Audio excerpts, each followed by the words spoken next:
Selamat siang, di siang hari ini saya akan bahas tentang liquidity ya. Apa itu liquidity dan juga perannya dalam pasar forex ya. Tadi saya udah buat ya liquidity dalam pasar forex, yaitu faktor yang akan mempengaruhi sebuah pasar dalam bentuk volume transaksi perdagangan. Jadi kita tahu seperti market gold atau emas itu adalah eh, komoditas yang banyak di trade oleh setiap orang ataupun setiap negara.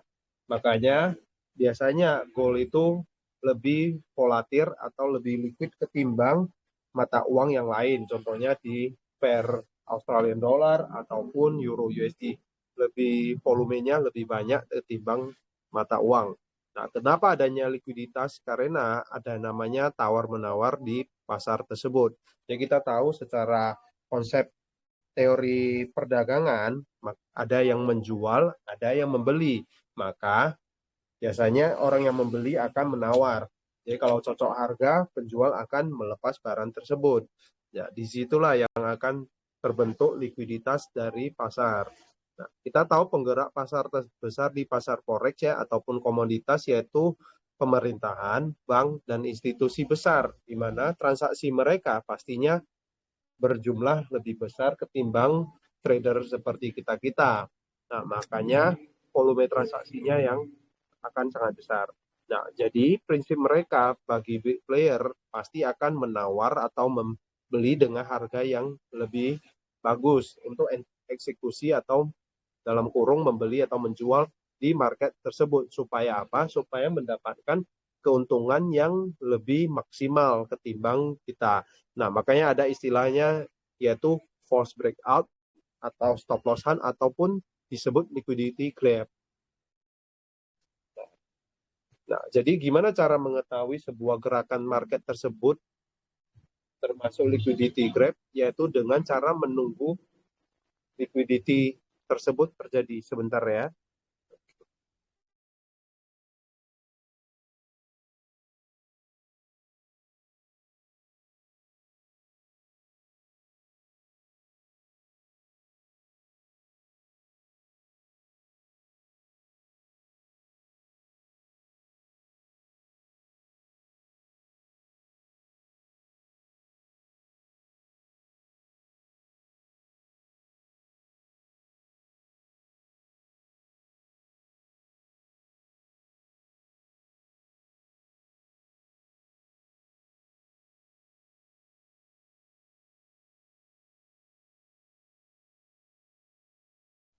Oke, maaf.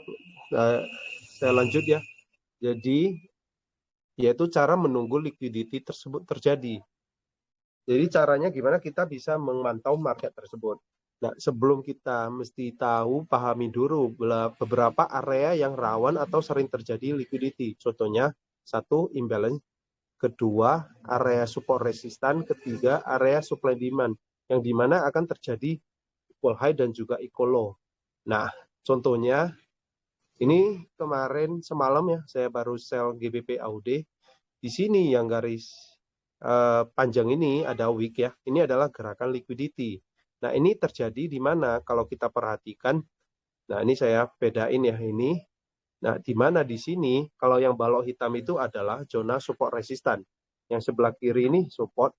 Di sini yang tengah yang ada equal high resistan. Nah, berarti ini adalah valid zona support resistan.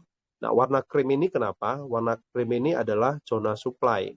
Nah, nampak ini penurunan, lalu dia sempat jeda dulu, baru yang saya kotakin, yang nge-breakout, yang garis merah ini, gerak impulsif yang membreakout struktur sebelumnya. Ini adalah gerakan impulsif turun, maka ini adalah valid zona supply.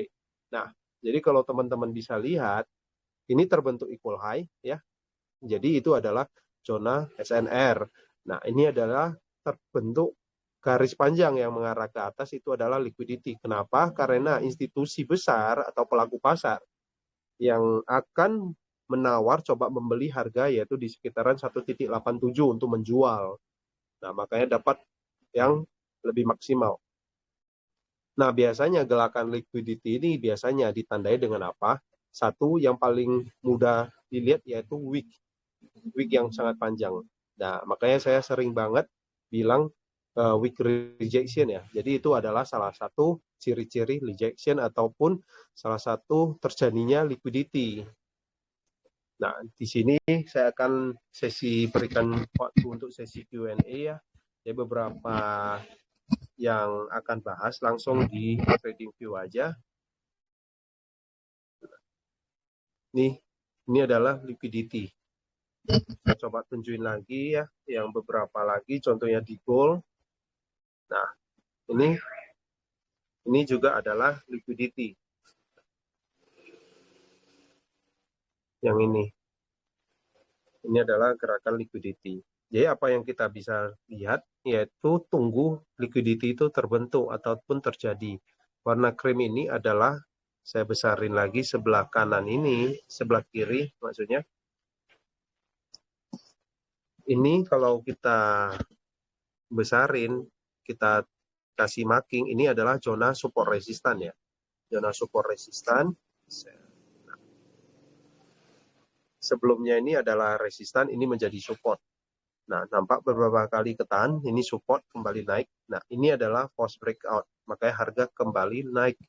Nah, yang warna krim ini adalah zona base-nya demand. Demand itu ada permintaan, makanya ada gerakan yang impulsif. Gerakan impulsif itu yaitu yang ini. Sampai di sini. Oke, saya kasih warna clear.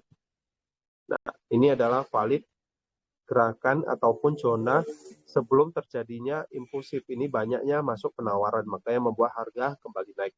Nah, jadi kalau kita cek histori yang sebelumnya, yang sebelah kiri, ini adalah zona yang valid. Nah, ini adalah wick ya. Ini ada wick yang panjangnya. Ini adalah liquidity-nya. Jadi orang-orang pada dasarnya membeli di bawah sini, di atas ini di harga sekitaran 1931 dengan stop loss biasanya di bawah sini ya. Contohnya di sini, stop loss di sini. TP-nya anggap 50%. Maka ini terkena stop loss dulu, baru bergerak naik. Kayak gitu. Silakan Pak Stephen sama ini ada Pak Yoga udah bergabung. Ada Bu Randek juga, silakan mau bertanya, silakan.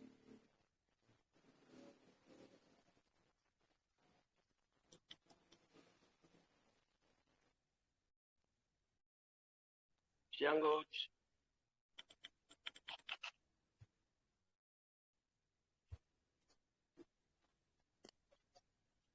Siang, Coach. Siang, Pak. Gimana kabarnya? Ya, baik-baik. Gold ada pandangan kah, Coach? Gold. Nah, kalau gold ini, saat ini kan harga tertahannya di 1982. Ini 1930 ya. Close candle daily udah semalam ya. Hari Kamis. Lumayan ya rejectnya ya. Nah, tetapi di area ini ada beberapa area yang sangat penting ya di sini. Di harga sekitaran 1966 ya. Jadi mungkin kalau ada buy, pastiin udah close parsial set BP. Jika kalau mampu nge-breakout ya, jadi biasanya market itu akan sideways sebelum ada gerakan impulsif. Ini adalah gerakan sideways. Nah, jika kalau ini terbreakout, maka ada potensi field imbalance di atas ini. Jadi kita tahu ya, market itu gerak dari zona ke zona dan juga kalau strukturnya lagi tren kenaikan nih, maka ada potensi naik field imbalance ya. Nah, di sini ada imbalance di daily ya di harga 2000. Nah, ini ada peluang untuk mengisi jika kalau terbreakout. Ini kalau terbreakout yang 1980-an, maka ada potensi naik. Jadi kita tahu ya di hari Jumat adanya biasanya market itu akan naik lebih cepat ya ataupun turun lebih cepat. Karena apa? Karena biasanya seminggunya itu sideways, market yang di akhir pekan biasanya akan adanya gejolak untuk penutupan pasar. Nah, apakah kita lihat apakah kemungkinan bisa jadi naik ya, bisa juga ya, ataupun bisa juga turun. Tergantung nanti marketnya di sesi New York ya. Karena saat ini dari pandangan saya lagi di range 50% di zona sideways ya. Nah, ini yang agak riskan untuk membeli dan juga menjual ya. Saya pindah aja ke time frame 4 ya. Nah, contohnya di sini kemarin ya, 7 Juni, 10 Juni, ya ini beberapa kali mondar-mandir sini tiba-tiba turun, juga bisa tiba-tiba naik, kayak gitu. Jadi di area sini yang bahaya. Jadi bagusan nunggu aja, kalaupun mau scalpingan, ya di TF rendah. Tapi kalau di tengah-tengah ini ya agak riskan sih sebenarnya. Nah, makanya kemarin saya ada scalpingan buy ya. Di sini ada, di sini juga ada, di sini juga ada. Yang ini nggak dapat ya. Ini nggak dapat, langsung naik. Jadi kalau di range yang seperti ini, biasanya ya jual lah di harga di atas, belilah di harga bawah atau harga rendah. Kayak gitu, Pak. Cuman mungkin plan saya mungkin juga akan cari buy lagi sih coach. Kemarin sih nggak sempet ini juga sih, nggak sempet lihat demand daily-nya. Soalnya lihat turunnya kayak gitu terus naiknya, wih gila. Turun 200 pip, naiknya 300 pip. Iya, iya. Di hari tanggal 7, 8. Ini berapa ya? Dari sini ke sini 300 pip ya, turunnya 300 pip, naiknya juga gitu juga. 300 pip juga. Ini yang buat orang bingung ya. Kayak gitu. Iya, Ini dia pas kemarin berhenti tanggal di 7. 1925. Tanggal 7 Juni, entah news apa, turun lalu naik lagi. Jadi mondar-mandir di sini. Jadi harga saat ini di pertengahan yang agak bahaya ya. Gitu. Ya bahaya sih coach, Iya, nggak bisa jadi apa. hindar aja dulu. Kecuali nanti kalau Mina tahu ada turun lagi di sini, ya boleh aja incar buy. Target ya Ya, will imbalance yang di sini, ya contohnya ini ya. Ini di sini ya. Ini kan turun nih. Nah, ini kan turun. Nah, ini kenapa naik ya? Ini mau fill imbalance ya. Jadi imbalance itu sebagai area liquidity juga. Contohnya ya, ini imbalance. Ini sempat turun ya. Ini di TF rendah pasti ada terbentuk ya. Breakout retest ya. Barulah naik. Naik lagi sampai di atas ini, turun lagi kayak gitu. Nah, ini naik fill imbalance ya. Udah ini terfill semua imbalance ya. Nah, saat ini yang di time frame H4 imbalance yang ini. Kita pindah lagi di time frame H1. Saat ini lagi di sesinya Asia ya. Masih di sini. masih Asia ya. Iya. Ya Iya. mungkin saya plan Gimana, Pak? buy juga, mungkin saya Bisa nunggu juga. penurunan juga sih coach, cari buy di 44.2-an mungkin. Bisa juga seperti ini. 1940-an ya. Iya. 30 ya di sini ya. Ini ada zona ini juga boleh 140-an ya. Ataupun di bawah sini juga oke. Tunggulah nanti. Saat ini lagi di sini, ya bisa jadi gerakannya seperti ini. Naik dulu dikit, baru turun lagi ke bawah sini, baru lagi naik. Bisa jadi seperti ini. Ya. Kalau saya di 50% ya agak riskan ya. Jadi kalau untuk membeli dan juga menjual, belum ada ini pandangan ya. Iya, masih di tengah sih coach harganya. Iya. Nah, ini kemarin kan nampak ya, saya sharekan waktu itu di 50% ya. Nah, di 50% tertahan lalu ngedrop. Nah, ini kena ambil stop loss orang-orang ya, sampai ke bawah sini, barulah naik lagi. Nah, yang ini belum ada retestnya, nggak ada. Belum ada retest, malah naik-naik terus. Nah, jadi kalau institusi besar ambilnya di poin di sini, dia udah running profit. Udah running profit sekitaran 300-an pip. Nah, jadi kalau bedanya, kalau trader yang seperti kita-kita biasanya akan tunggu retest ya. Ini gak ada retestnya, di M30 juga gak ada. Ada sih ada Ada yang dua di kali. sini, yang di sini. Tetapi TP-nya kan udah sampai di sini, stop loss-nya kecil, ya cuma 60 pip. Nah, perbedaannya seperti itu. Jadi ini ya salah satu liquidity ya, salah satu liquidity yang terjadi. Ya. Iya. mungkin kita nunggu itu aja lah. Retail namanya, kita retail kan. Di GBP AUD sendiri lagi sideways ya, jadi beberapa kali sideways. Jadi di hari Jumat itu biasanya saya kalau sideways seperti ini, ya contohnya saya buka sell di sini 0,02, ya udah saya dekat kemari, saya tutup aja 0,01, sisain biarin aja. Karena di hari Jumat pindahan ke hari Senin bisa jadi harganya itu nanti spike ke atas atau lanjut ke bawah. Jadi ya biasanya saya tutup ataupun biarin. Kebanyakan sih kalau udah market sideways seperti ini, biasanya saya hindarin aja, dilepas aja. Karena di time frame apa ini saya masih sell. Ini saya sell kenapa? Ya, ini nampak jelas ini penurunan. Ini penurunan, dia sempat koreksi ya, marketnya fill imbalance, turun ya, terbreakout lagi, ini koreksi, ini ambil liquidity ya, dua ini ambil liquidity, lalu ada bearish engulfing, saya pakai sell limit ya 50% di zona yang di sini. Nah, harga hampir mendekati ke low sebelumnya. Harga mendekati ke low sebelumnya yang di jam berapa ini? Jam tengah malam ya. Di waktu jam 8 saya lihat udah segini ya, tapi bergeraknya lambat. Ya, ini masih ada potensi sih. Turun sampai ke garis merah ini di sekitar harga 1,85 300-an ya. Nah, kalau mau amannya di area sini set BOP ataupun plus parsial. Nah, saya masih mau target ke garis putus-putus ini adalah alarm ya, alarm. Jika kalau harganya mendekat sini, saya close parsial set BOP. Lalu target selanjutnya yaitu di sini, ini adalah zona berikutnya ya di time frame H4. Ini adalah zona demand ya, zona demand.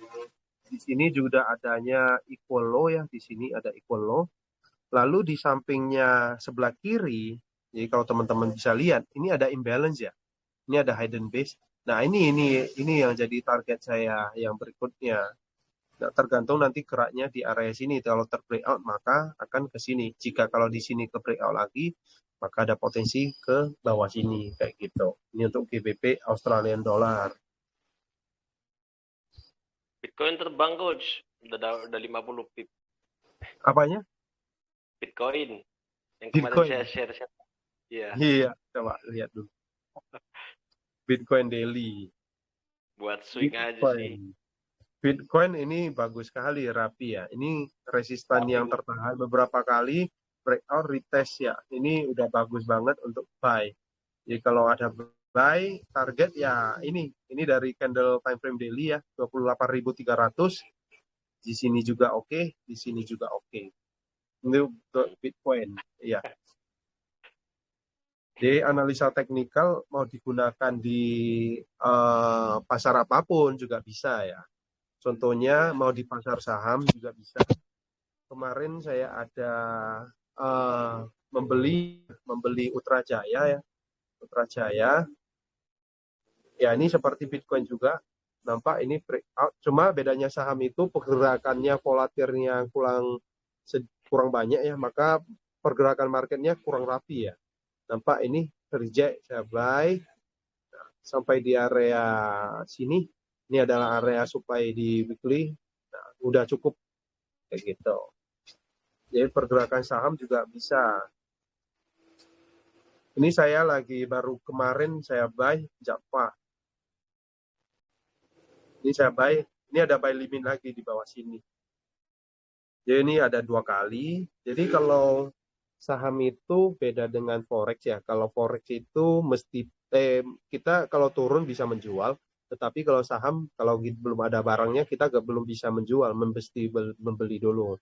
Nah, jadi saham itu lebih fokusnya mencari peluang untuk buy atau harga naik ya. Ini naik, jadi saya incar buy target ke atas sini. Ini Java.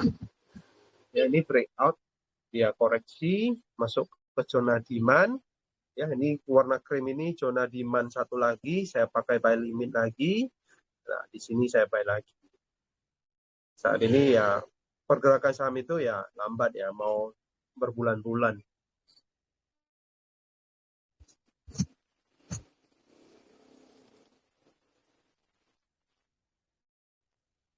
Bu Randek sama Pak Stephen mau tanya, silakan. Selamat siang Pak Erik. Yang Bu, ya. Pak Erik, saya kan pemula ya Pak Erik. Kalau misalnya kita menentukan supply dan demand-nya itu seperti apa caranya ya Pak? Kalau saya lihat kan Bapak tuh sudah, oh ini supply ini demand, itu ciri-cirinya yang pertama kali itu apa Pak yang dilihat? Terima kasih Pak. Oke, penentuan zona supply dan demand ya. Contohnya saya pilih pair yang saya agak markingkan kurang lebih. Ini aja lah ya, Australian dollar ya. Jadi sebelumnya Ibu mesti pahami dulu gerakan market itu kan ada gini Ibu. Ada kalau tren naik ya, ada gerakan impulsif naik, koreksi, naik ya. Nah, jadi kalau pergerakan naik itu maka zona yang menyebabkan harga naik itu adalah zona demand ataupun permintaan. Nah, harga penurunan itu adalah membuat harga penurunan itu adalah area supply ataupun penawaran. Nah, contohnya di Australian dollar ya, ini time frame daily, di time frame daily aja.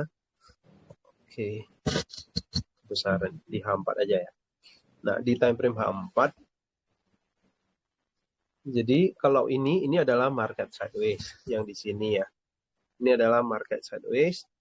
Nah, yang seperti tadi saya bilang, biasanya market itu kalau ada sideways biasanya akan suatu saat akan membuat gerakan impulsif.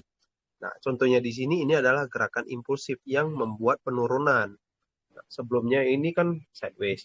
Nah, jadi kita tahu ini adalah tren marketnya lagi penurunan. Ini tren marketnya penurunan. Berarti market yang turun itu adalah yang area penting itu adalah area supply. Area supply itu untuk apa? Untuk kita entry sell. Nah, contohnya cara markingnya ya, ini harga di atas ya, ini adalah area supply. Ini area supply, di sini juga ada. Ini di sini juga ada. Di sini juga ada. Jadi supply and demand itu harganya itu bergerak sideways dulu sebelum adanya impulsif. Nah, contohnya ini sideways ya. Ini di TF rendah ini ada sideways dulu baru bergerak turun lalu sideways lagi bergerak turun. Ini adalah zona supply, ini zona supply. Nah, kalau di sini ini juga ada. Ini di TF rendahnya juga ada di sini. Jadi pergerakan penurunan, ini ada pergerakan penurunan ya. Ini adalah gerak penurunan. Dia market itu gak langsung drop aja, dia drop jeda dulu baru drop. Nah, ini sempat koreksi, jeda dulu ya. Ini adalah keseluruhan adalah zona, tetapi kita namanya kalau markingkan zona terlalu lebar, maka stop loss-nya akan terlalu lebar, makanya biasa buat kecil aja. Nah, contohnya di sini ini zona supply. Nah, harga nampak di sini harga terbreakout kembali ya, kembali koreksi naik ya, masuk ke zona supply di sini, ini valid, barulah ngedrop lagi. Nah, turun ini fill imbalance sebelumnya. Ini imbalance sudah terisi, naik lagi, tertahan di sini. Ini kalau kita tarik ke sebelah kanan, nah, nampak ya ini gerakan dia naik dulu, sideways, turun lagi, tertahan beberapa kali, harga tertahan di sini, baru ada gerakan turun lagi. Kayak gini, Bu. Ini adalah contoh zona, markingkan zona supply.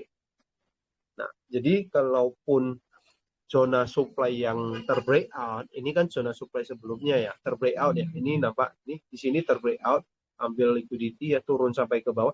Ini juga adalah zona demand ya. Ini adalah zona demand. Kenapa zona demand saya kasih warna biru aja biar perbedaannya. Nah, nampak yang di sini ini adalah gerakan kenaikan ya. Ini adalah gerakan kenaikan. Oke. Nah, di sini juga ada, ini ada jeda. Nah, maka kalau kita lihat secara keseluruhan ini naik koreksi. Ini adalah koreksi. Koreksi masuk ke zona demand di sini baru naik lagi. Kayak gini, Bu. Jadi perbedaannya gimana? Cara gampang lihatnya, Ibu mesti pahami dulu gerakan impulsif, di mana impulsif itu cepat, singkat, dan juga banyak. Nah, gerakan yang ini banyak. Nah, ini adalah gerakan koreksi yang di sini. Jadi caranya gimana? Dari sini ke sini, ini gerakannya sekitaran 200-an pip, setara 2 hari ya, 2D 8 jam. Jadi 2 hari anggap 3 hari ya. Jadi gerakan penurunan yang di sini, ya, gerakan penurunan ini berapa banyak? Sama ya, 200-an pip juga, tetapi waktunya lebih lama ataupun lebih banyak. Itu ada 7 hari, 7D 12 jam. Jadi di sini 3 hari, di sini 7 hari. Maka ini adalah gerakan keseluruhan yang dimana membuat koreksi. Kayak gini, Bu. Ini karena di Australian dollar di time frame 4 ya. Jadi saya coba contohin di GBP AUD aja. Yang ini ya. Nah, jadi kalau Ibu tadi perhatiin, ini adalah gerakan impulsif ya untuk GBP Australian dollar.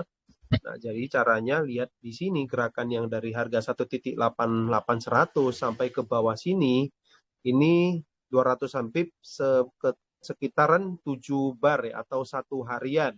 Nah, maka ini adalah gerakan koreksi yang naik nih.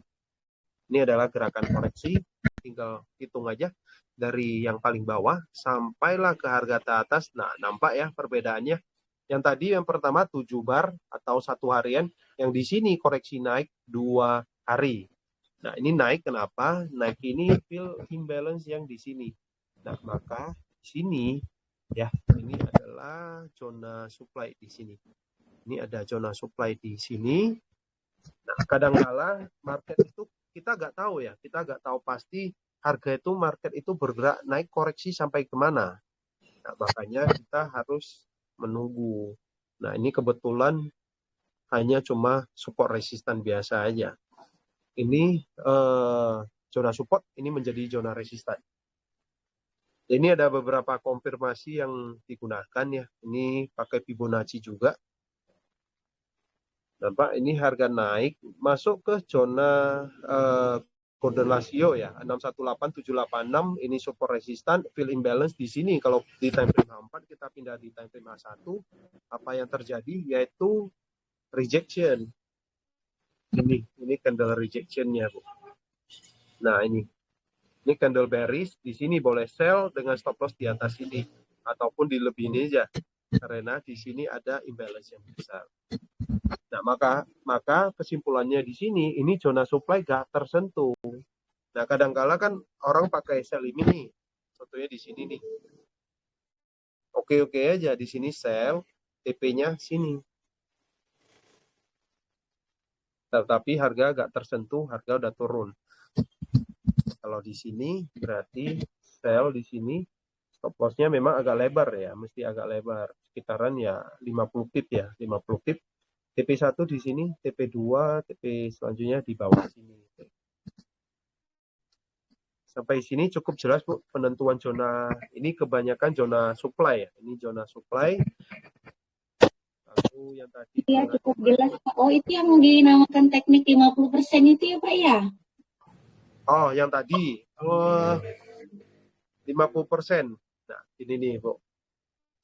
Kalau zona teknik 50% itu, saya biasanya gunakan di time frame H4. Nah, di sini, ini kita tahu ya, ini turun koreksi. Ini ada satu candle bearish engulfing ya, yang di sini. Yang ini. Yang di tanggal 9 jam 12 siang ya. Nah, ini tarik aja Fibonacci 50% candlenya. Kadang kan kita lihat gini, Bu. Udah berjalan turun nih. Kalau kita sell di sini, maka stop loss-nya akan kebesaran. Contohnya di sini, TP-nya pasti di sini. Anggaplah TP-nya ke bawah sini ya. Fibonacci extension. Nah, stop loss-nya segini, hampir 93 pip. Nah, maka biasanya ini 50% di harga 1.87020, maka pakai sell limit aja. Sell limit di sini 1.87020. 7020. Nah, di sini stop loss-nya segini. Tadi kan stop loss-nya 90 pips. Ini 50 pips. Jadi bisa selisih 40 pips. TP-nya ya sama juga ya. Anggaplah di sini. Yang tadi 1,15 R, ini 1 banding 2,6. Nah, ini makanya saya pakai sell limit juga di sini. Tetapi karena pergerakan di hari Jumat ini sempat mondar-mandir, nanti lihat di sesi New York gimana ini kelanjutannya. Kayak gitu, Pak. Pak Stephen mana? Pak Stephen ada kemarin saya dulu pernah saya share, yaitu teknik 50% tersebut bisa digunakan di market apapun. Contohnya di Euro Jepang Yen. Saya tunjukin ya. Nah, ini dia. Mana ya? Di sini.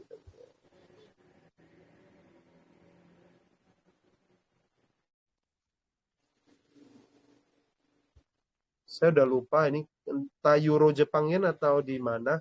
Ada sempat kenaikan ya, ini sempat naik. Nah, ini contohnya ini kalau udah bergerak naik nih.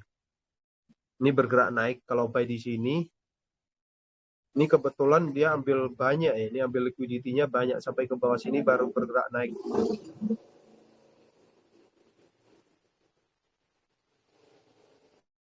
Apa yang di sini ya? Saya lupa.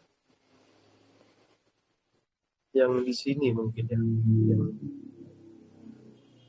Ya.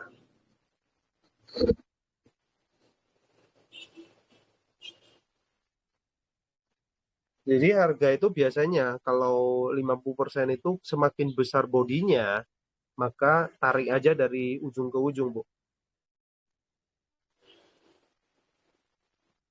Nah, ini dari body dari paling atas, batas atas sampai paling ke bawah.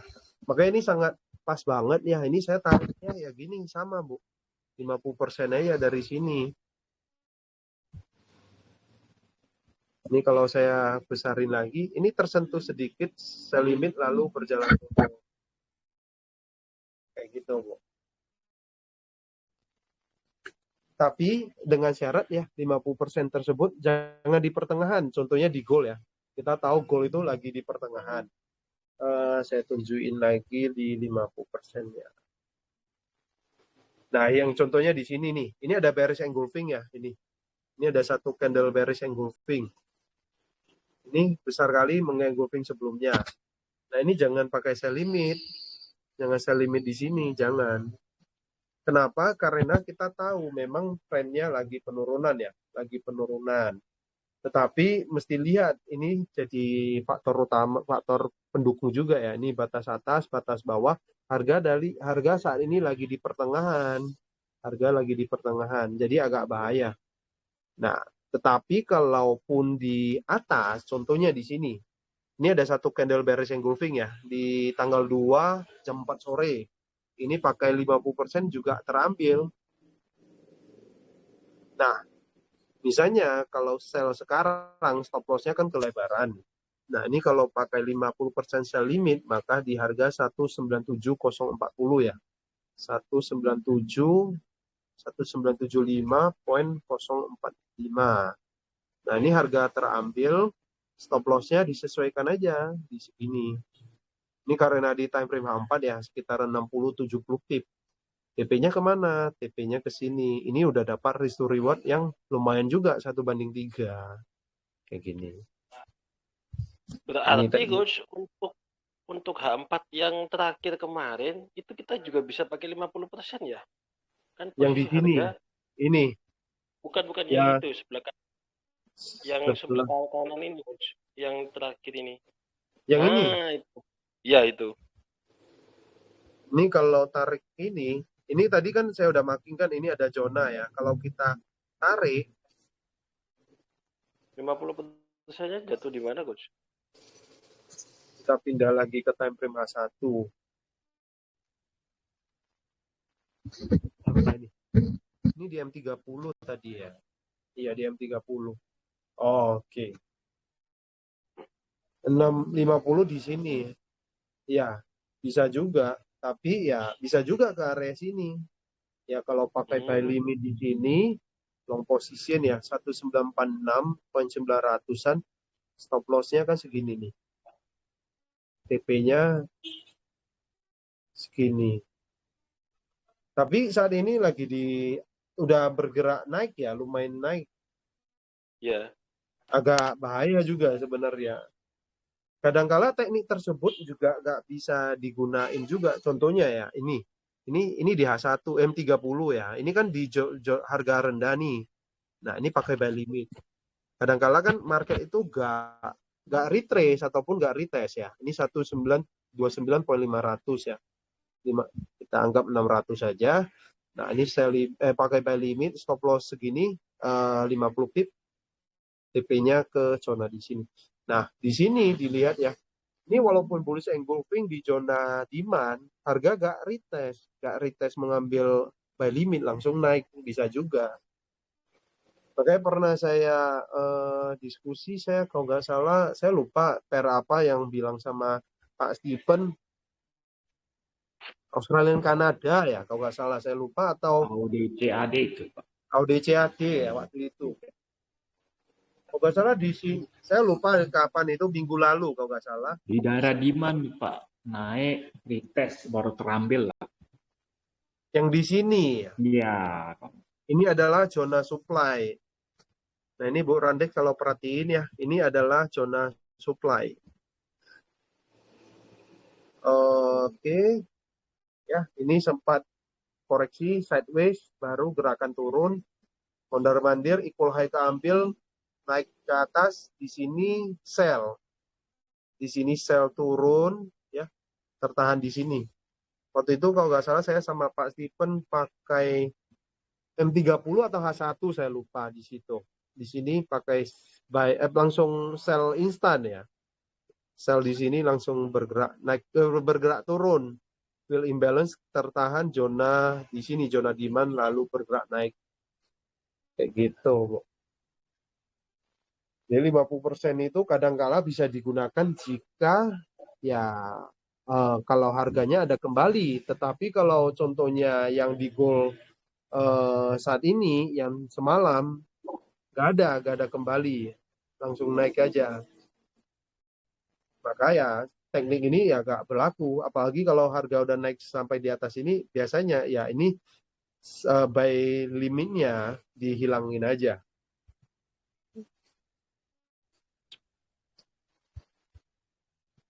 Ada beberapa kali sih saya ini sih tunjukin ke Pak Stephen pakai buy limit. Di Kanada juga pernah dulu, Euro Jepang Yen juga pernah. Oke, sampai Target sini. TP pun udah bisa, Gimana, Pak. Untuk target TP juga bisa kan di daerah week itu, week rejection.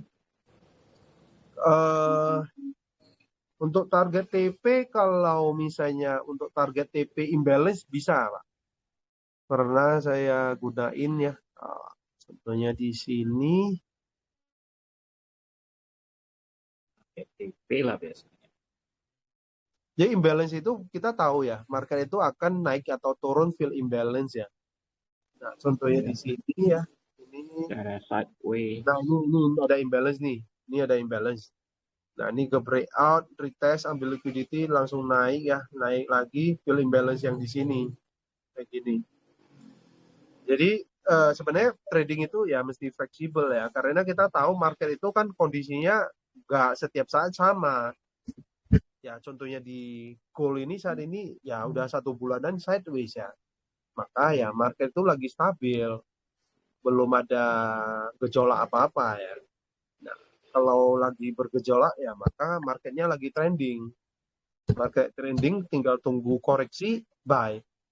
Koreksi buy kayak gitu aja. Kalau lagi sideways apa yang bisa ditunggu yaitu benar-benar nunggu harga masuk ke area yang bagus, contoh di bawah sini untuk membeli, harga di atas untuk menjual kayak gitu aja.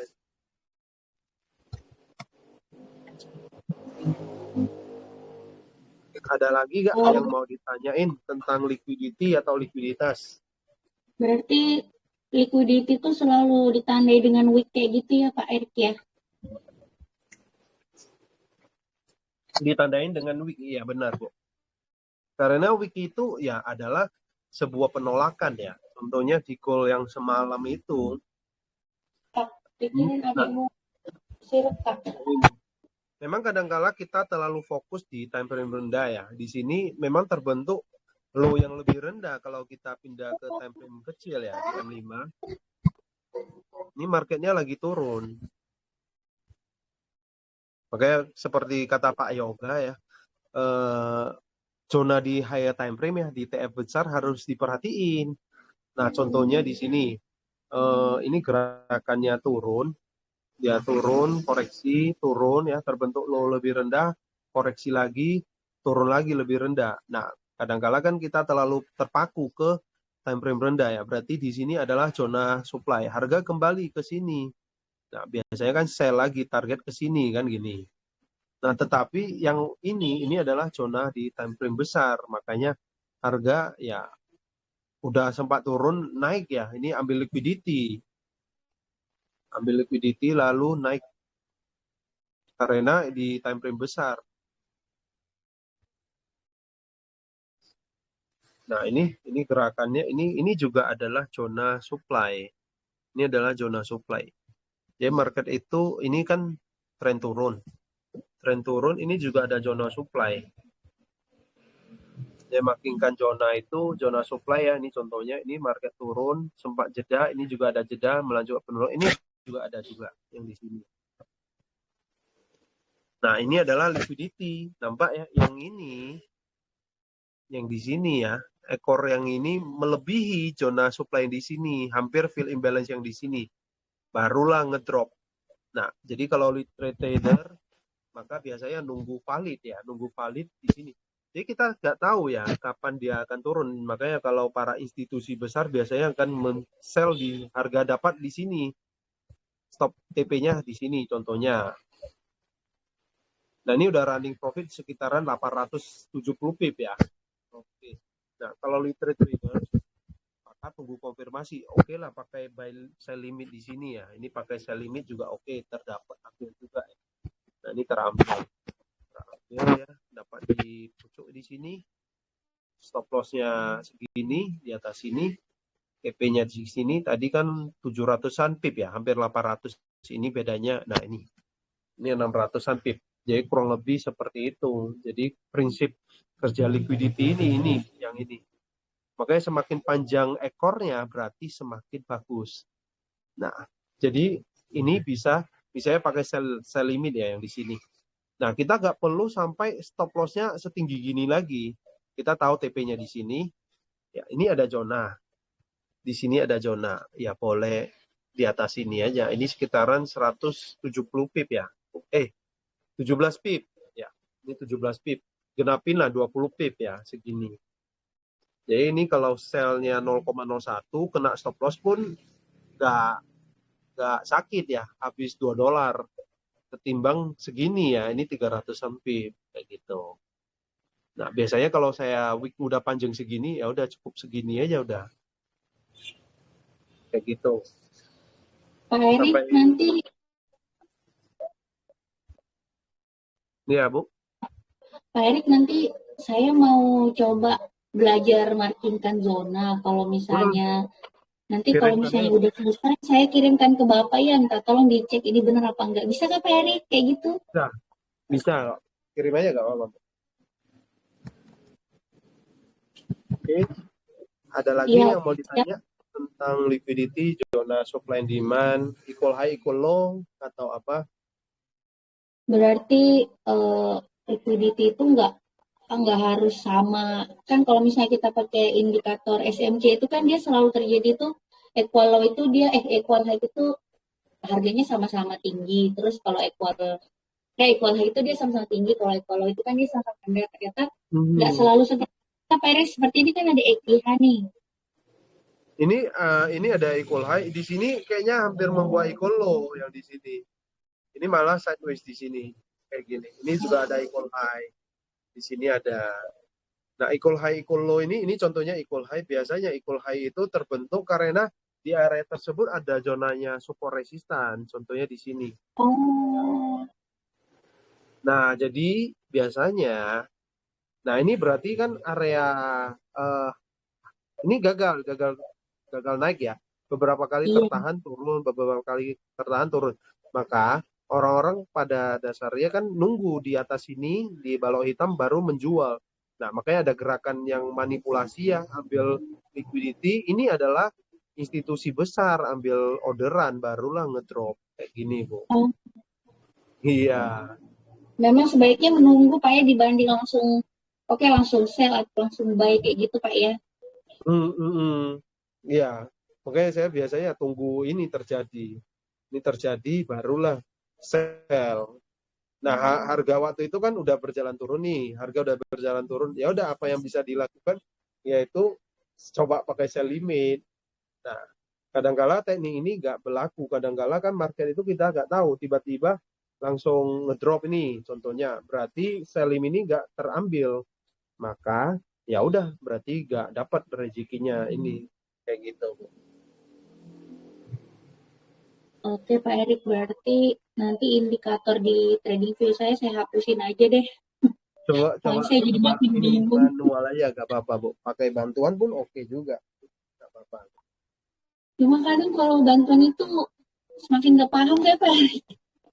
Apa ya, Bu? Justru kalau pakai ini saya kadang semakin nggak paham ya. Iya. Gak apa-apa, pelan-pelan aja, Bu. Gak apa-apa.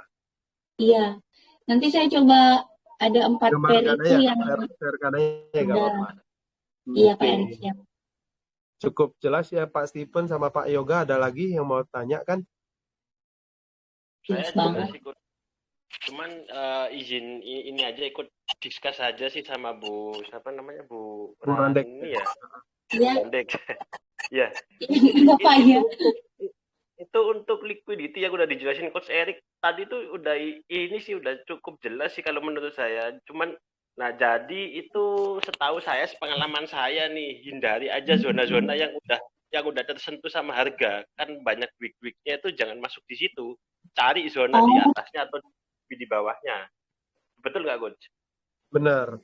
Kadang gini, kayak gold ini, saat ini ya, ini harga iya. beberapa kali udah tersentuh. Ini harga udah beberapa kali tersentuh ya. Jadi di Ya, area ini sebenarnya udah kurang bagus untuk masuk. Contohnya betul. ini yang balok hitam ini adalah zona support ya. Ini kalau Ya, kita hitung 1, 2, 3, 4, 5, 6, 7, 8. Nah, ini harga ini yang rawan fake out. Ini ke 8 ya kita betul. nggak tahu kapan dia fake out. Contohnya di sini 1, 2, 3, ke 4 udah fake out. Nah, balik lagi ini nggak fake out.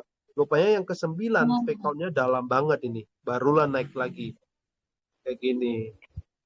Jadi biasanya ya ini contohnya ya. Ini ada zona ini. Ini rawan juga sebenarnya. Nah, nampak ya weeknya ini ada yang panjang, ada yang pendek. Ini satu kali tersentuh, ini nggak kesampaian langsung naik nih. Naiknya ini lumayan tinggi ya, lumayan tinggi. Nah, ini nggak kesampaian naik lagi. Sampai di sini, nah berarti orang-orang pada udah membeli nih. Stop loss di sini. Kena stop loss baru lagi naik. Harga kembali lagi, buy lagi, kena stop loss lagi, naik lagi. Ini harga tersentuh naik. Ini, nah nampak beberapa kali. Nah ini harga tersentuh langsung naik lagi kayak gini. Biasanya agak rawan. Kayak gitu. Berarti memang harus Iya. menunggu. Terus kalau memang mau sell limit ya pakai yang 50% itu ya Pak ya. Ya kalau udah sempat naik, kalau engulfing tunggu aja. Nah contohnya yang semalam itu nggak ada ini ya, nggak ada kembali. Kalau kita lihat yang di sini, ini engulfingnya kurang bagus juga ya. Ini ada ekor atas, ini ada ekor bawah. Nah kalau Oke. kita pakai 50% di sini nggak keambil juga kayaknya. Sebentar, ini dari yang paling bawah. Nah ini nggak keambil, ini nggak keambil, Oh, nggak turun sampai ke bawah, lalu naik. Nah itu dia. oh gitu. Berarti weeknya juga dihitung ya Pak Erik ya. Gimana, Bu? Berarti weeknya itu juga dihitung ya dari Dihitung ya. Nah, um, kalau yang di sini terambil, ini terambil sepenuhnya pun sampai ke bawah. Ini sampai ke bawah, baru sempat turun juga, keambil kena stop loss juga nih, kena stop loss dulu baru naik. Bisa juga. Karena kita nggak tahu ya marketnya itu bergeraknya gimana kayak gitu. jujur aku ada di note ada sell aku Pak Erik. Kayaknya agak galau juga ini. Di sini, Bu ya. Iya, Pak Eri. Iya. Pasang stop. Oke. Semalam mau udah running profit mau close tapi saya ketiduran ya. Kalau Gak apa-apa mau pasang stop sell, loss aja, Bu. agak bahaya sih sebenarnya. Tergantung nanti lihat di ini kalau terbreakout ya, ataupun yang di bawah Iya. sini terbreakout, ya maka ya bisa jadi turun ini, tetapi ya ini aja sih target filling balance di sini. Oh, oke siap Bapak. Ya, kalau mau konfirmasi sebenarnya ada dua tadi garisnya kan. Nah, ini kalau terjadi liquidity ya, ini ambil liquidity, tunggu breakout. Nah, nanti terjadi bearish engulfing nih, boleh tarik 50% ataupun tunggu retest sell, target ke sini. Stop loss-nya di atas ini. Kayak gini, Bu. Oh, iya Pak. Iya. Tetapi biasanya ini kan gerakan impulsif nih. Nah, biasanya nanti Ibu bisa perhatiin kalau gerakannya turun ini pelan, lambat, berarti udah tahu dia Iya. gerakannya ini cepat, ya ini gerakannya cepat, ini sekitaran 3 jam, 4 jam. Lalu penurunannya ini kalau misalnya udah lebih dari 4 jam, misalnya udah 14 jam lebih, nah ini berarti udah siap-siap mesti cut aja. Kadang-kala udah mesti cari peluang buy. Tetapi karena marketnya sideways ya kita nggak tahu pasti ya, bisa jadi turun sampai ke bawah, bisa juga, Bu. Kayak gitu, Bu. Oh, oke siap Pak. Iya. Ini saya sih udah pasang SL, kalau misalnya memang kena SL ya nggak apa-apa, mungkin saya harus belajar Kalau lagi. lagi pakai sideways biasanya 50% hindarin aja, Bu. Dihindarin Oh, aja. oke siap Pak. Iya. Iya, oke. Iya. Itu sebenarnya saya salah juga sih. Gara-gara ikut grup-grup sinyal-sinyal gitu Pak. Jadi makanya kemarin waktu Pak Erik bilang jangan biasakan ikut grup sinyal-sinyal. Aduh. Percayalah dari analisa sendiri, Bu. Itulah yang Iya membangun Pak. analisanya, prosesnya. Iya Pak. Karena nggak sempet ya. Iya. Tapi saya harus belajar. Iya. Oke. Pak Stephen ada yang mau ditanyakin? Nggak ada Pak, sudah cukup jelas. Cukup ya. Bu Randik Iya. sama Pak Yoga gimana? Mantap Pak, jelas banget. Oke. Nah, nanti kalau Ibu gambarin aja marking kanjona, strukturnya dari Iya. time frame besar aja, Bu. Dari time frame Dari besar daily H4. H4 ya Pak Erik ya? Markingkan aja dulu market yang lagi gerak cepat, koreksi Ibu tandain aja. Baru nanti Oke, marking siap. kanjona supply demand, support resistan, kasih warna yang berbeda. Nah, di area tersebut nanti biasanya akan tahu harga akan berhenti ataupun koreksi di mana. Kayak gitu, kok. Oke. Pak Erik, satu lagi saya mau nanya nih. Ya, Bu. Pak Erik, kalau misalnya mau entry itu Pak Erik, misalnya ini dia naik nih Pak Erik, pakai kayak misalnya RSI, Stolz kayak gitu nggak untuk konfirmasinya? Saya nggak pakai indikator tersebut, Bu. RSI, stokastik enggak. Iya, enggak. Sebenarnya itu bagus juga sebenarnya. Jadi konfirmasi tambahan ya. Saya coba stokastik ya. Contohnya di sini ya. Nah, di sini kalau sell limit di sini ya, kalau kita tahu sebelah bawah sini, ini udah di atas batas atas ya, batas atas berarti untuk udah mencari peluang sell ya kan gitu. Ini satu konfirmasi. Kedua, dia crossover turun ke bawah, ini udah mencari sell yaitu di sini. Nah, ini udah mencari peluang sell. Ini jadi satu konfirmasi tambahan. Lalu indikator ini juga berfungsi. Misalnya di sini nih. Ini udah di atas batas atas ya. Makanya ini bearish engulfing sell limit udah terambil. Harga turun nih. Harga kan turun nih.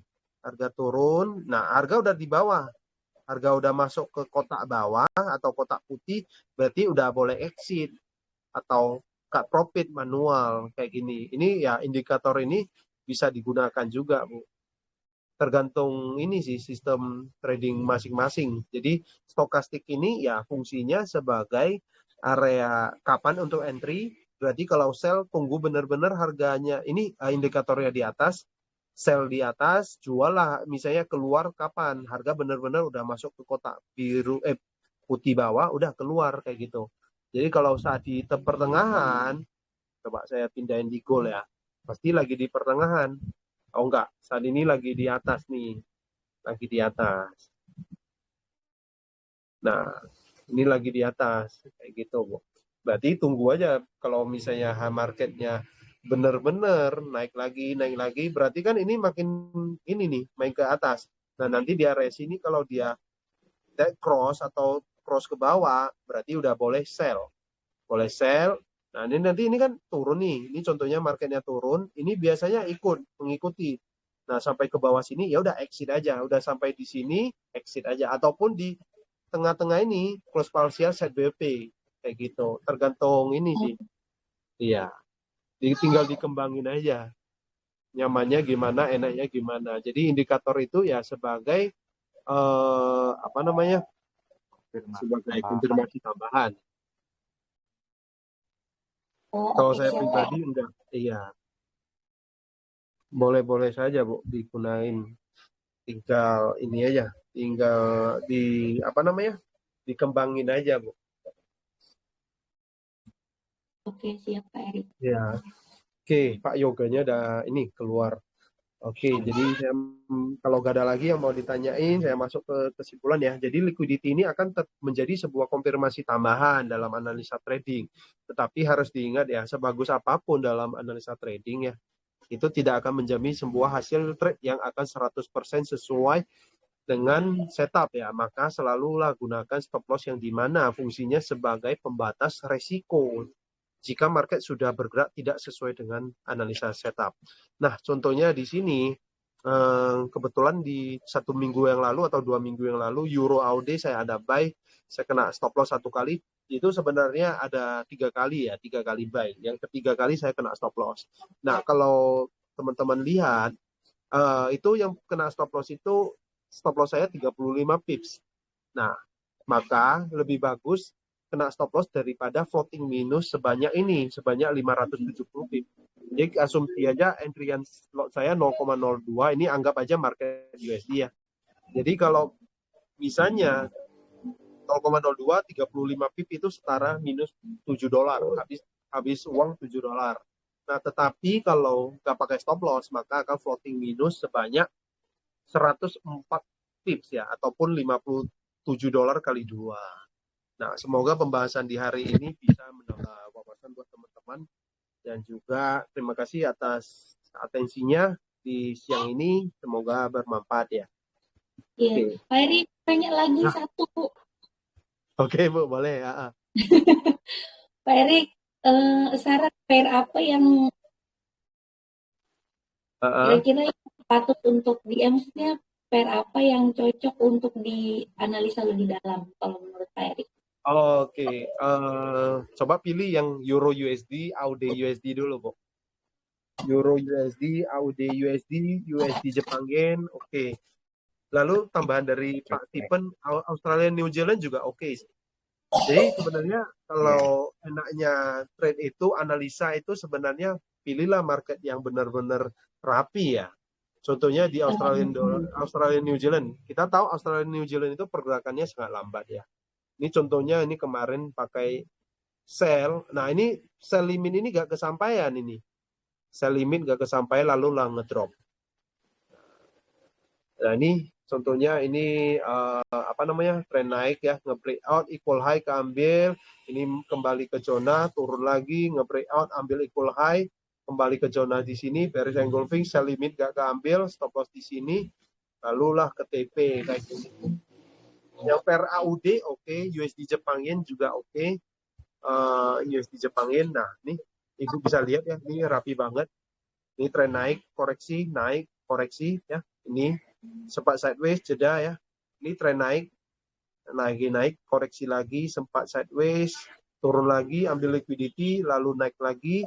Ini nge-breakout ya, ini nge-breakout, koreksi lagi, retest ya. Ini masuk ke zona demand kecil ini, ada zona demand ini. baru naik lagi. Nah, saat ini sideways. Nah, ini ada naik tetapi tertahan. Kayak gini, Bu. Coba markingkan aja. Jadi beberapa Oke. pair AUD, Euro USD juga oke. Euro USD. Nah, ini Euro Kalau USD, GBP USD Pak Erik, GBP USD oke juga. GBP USD. Nah, ini GBP USD.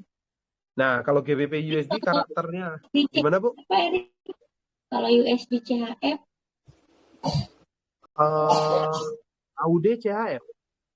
USD CHF. USD Oh, CHF. USD CHF. USD CHF itu pergerakannya mirip dengan Euro USD, Bu. Hanya Oke. berbeda aja.